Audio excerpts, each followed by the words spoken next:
So here's a good. Oh, hi. I didn't see you there.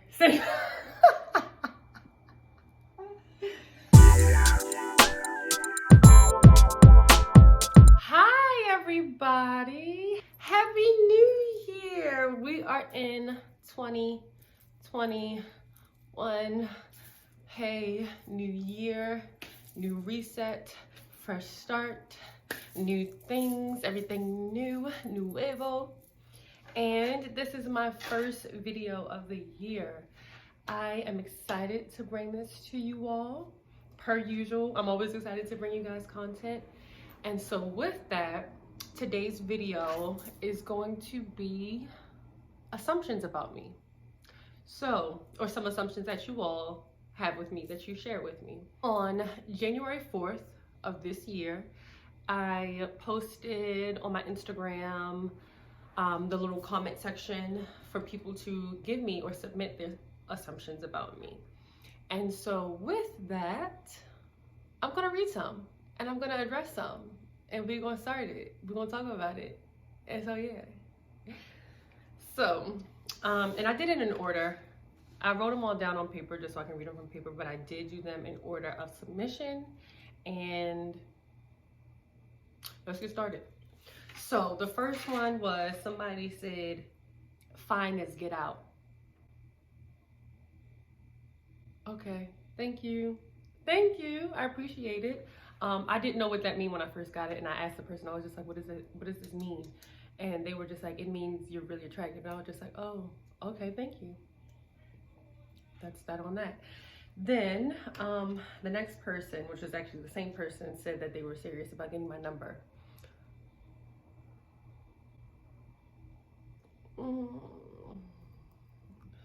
Okay, thank you, but no. The next person said, or the next assumption was, I assume you're successful at anything you put your mind to. And I agree, I am. Now, don't get me wrong, that's not to say like I do everything or I accomplish everything I put my mind to, but when I can conceive it in my mind and I have a plan, I can execute it. And when I execute it, it's even like, that's it, that's all. Because it started with this, it started in my mind. Everything is mental, so it started there and I brought it to the physical. And thank you for that compliment as well, because I take it as a compliment. The next assumption I got was, how many blunts can you smoke before you tap out? If it's like, I won't answer the assumption though, because that's actually a question, not an assumption. But in terms of the question, if it's by myself, probably 2. If it is in a cipher, it's like endless until the cipher is over. Like, it's a cipher. By the time, like, yeah, that seems equivalent to me. Like, by the time the cipher is over, it's probably been equivalent to 2 whole blunts. So yeah, to answer your question. Another assumption that somebody said was, you seem like a carefree black queen that got a relationship you not posting about. It's like, no. So I was actually intrigued by that assumption because, one, and let's unpack this, okay? One, I am carefree to a degree. I'm also still like, I've gotten from a lot of people just about, you know, the vibes that they get from me, or, you know, meeting me in person and looking at how that experience is, or they share with me, and I ask too. So a lot of people get like a carefree vibe from me, but I'm also human. It's not so much that, well, yes, I am carefree. Like I said, I'm carefree to a degree, but I'm also human. I care. There are things that I care about. There are a lot of things that I care about actually, but they just may not be the same things that other people care about, or the majority of other people care about. I know other people do, but things that I place importance on in this life, in this realm, in this experience, I've noticed it looks very different than what other people place importance on. So yes, I am carefree. I would say to a degree, I am all about that. Even when things are wrong, even when things are going bad, even when I'm down, I still remind myself, and one of the things that helps me to get out of those ruts is knowing or realigning where I put my care, realigning where I place my importance, and what is it that I'm placing importance on. Am I putting myself as a priority, or am I not? Am I putting my feelings or my thoughts or my emotions as a priority, or am I not? Am I putting somebody else as a priority? Because sometimes that may be the case, and there's nothing wrong with that either. But yeah, you just, in this life, you gotta be careful what you care about. Be careful, live with care. That's the double-edged sword, the double side to it. Just be careful what you care about. And then the other part was that so I seem like a carefree Black queen that got a relationship I'm not posting about. So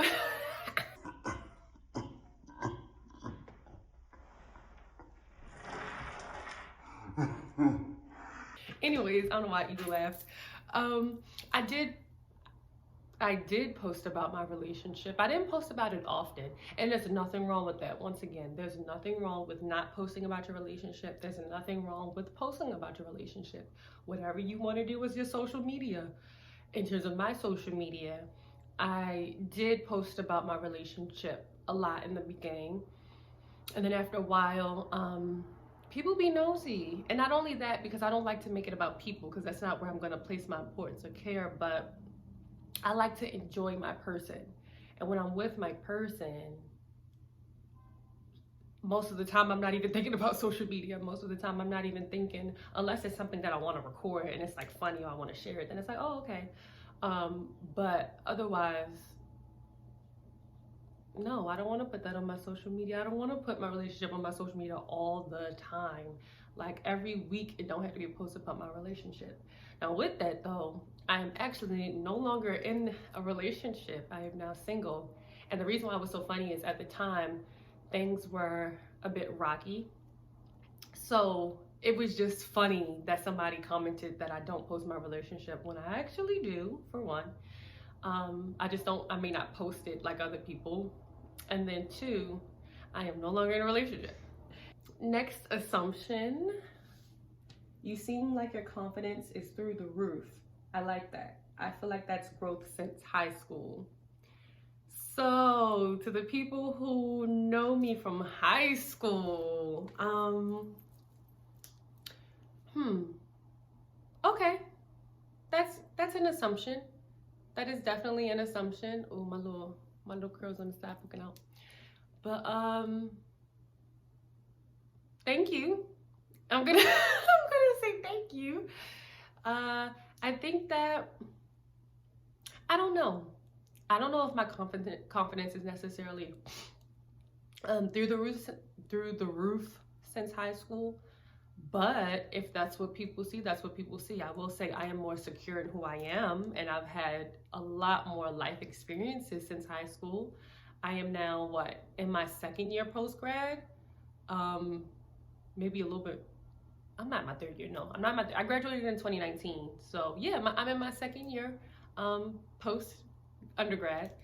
And maybe I did. I never sat back and thought about my confidence boosting since high school, but that's great. We love a boost. We love growth since high school. High school was not my peak. I don't think I'll ever have a peak, honestly. I don't know. We'll see. I'll see how life goes. But the type of person that I am, I'm always seeking growth. I'm always seeking, not all the time, but for the majority of the time, I'm seeking, okay, how can I improve, or what are some things that I can make better? What are some things I can build off of? I have this sturdy foundation. I have this, even building the foundation, because I'm young. We young as hell. I'm 23. Like, I'm building this foundation. So what are some areas, what are some things that I need to improve on? Or some places that I need to improve on? And so, thank you. I take that assumption as a compliment. My confidence has boosted since high school. All in all, I guess, to me, it didn't seem that way, but I guess so. When you become more aligned with who you are, of course, you're going to become more confident. The next assumption, and this is actually the last assumption I'm going to do. This one was another doozy. And the person who submitted this, you're probably going to, hopefully you watch this video. I'm not going to assume, but hopefully you watch this video. So, and we're going to laugh and we're probably going to talk about it. But this last assumption is you're scared of commitment.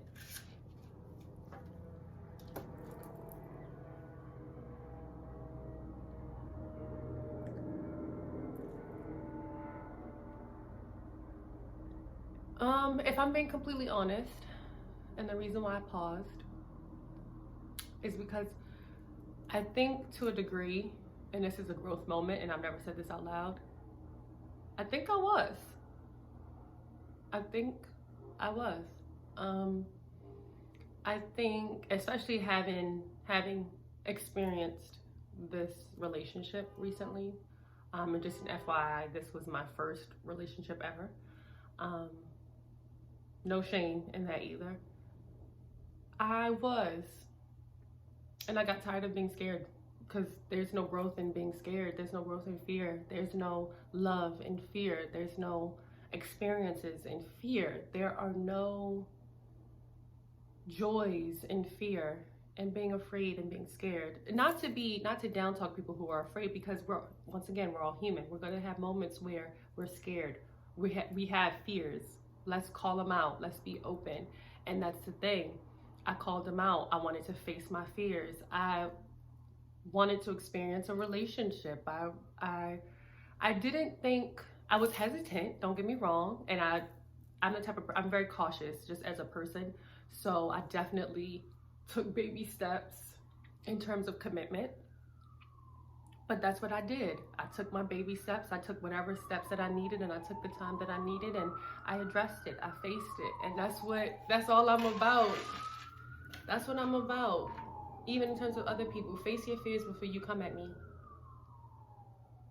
Word to my mother. Word to my mother for dropping that word of wisdom, that phrase of wisdom. But face your fears before you step to me. And likewise, I want to face my fears before I step to anybody else, because I don't want to move in fear. I don't want to operate in fear. And being afraid of commitment, if I'm being truly transparent with you all, because that's another part of 2021 that I want to continue working on. Being afraid of commitment stemmed from my fear of abandonment, my experiences with abandonment. Wow, I'm calling it out on camera. But yeah, like, if I'm being truly transparent and truly honest, like, I was scared of commitment. I was scared that, oh, nobody else, and this is the funny thing about fear. This is the funny thing about overthinking and doubting yourself and anxiety, which we'll get to this year. We're gonna unpack and talk about that too. It's a lie. It's all a lie. It's not reality. You know, our experiences are real. Our feelings are real and valid. However, our perceptions can always change. Our perceptions are always malleable. And when you lean into the uncomfortable, when you lean into your fears, when you lean into things that scare you, they're no longer scary. They're no longer scary when you lean into that and you move into that. And not saying you embrace it or you become it, but when you address it, when you call it out, when you are confronted. Confrontation is healthy. Confrontation is beautiful. When you are vocal, when you communicate, when you open up. Imagine all the greatest things that can happen, all the joys, all the love, all the happiness, all the learning about yourself, you know? So that assumption was correct. I was. It was correct. I was scared of commitment, but now that I've confronted it and addressed it and have seen commitment and have experienced commitment, it's beautiful. It's something that I want in this life, in this human experience, and it'll come to me again. I know it will, because I've experienced it. I know that I want it. I know that I like it. So it's gonna come to me. Now, I'm not saying it's gonna be the same person, but It's already mine. It's already mine. And so with that, we're ending on a very high note, a very strong note. I thank you all for tuning in. If you are still watching, I am excited for 2021. I am hopeful for 2021. It started off with endings. It started off with some separation, but I'm leaning into that. I'm trusting that, because I know that on this path that I'm on, listen, there are astronomical things that I can and cannot imagine that are just gonna enhance my being and my experience, that are gonna teach me things, that are gonna make me uncomfortable, that may make me sad, that may make me happy, that may make me excited, that may make me think, that may make me feel. And it's beautiful to feel. I want to feel everything in this life. I want to feel, okay, maybe not everything. Actually, no, I take that back. Wait. That last part. Reel it in. I want to experience a lot of things in this life. I want to feel a lot of things in this life. However, I am no longer afraid of commitment. I am more confident. I don't have a relationship. I am carefree. However, in all of these assumptions and all of these things, I am me, and I'm gonna still be me. I'm gonna forever be me. So once again, happy 2021. Please like, comment, and subscribe if you enjoyed this video. Even if you didn't, please like, comment, and subscribe. Tell a friend to tell a friend and tune in. And welcome back to my table, everyone.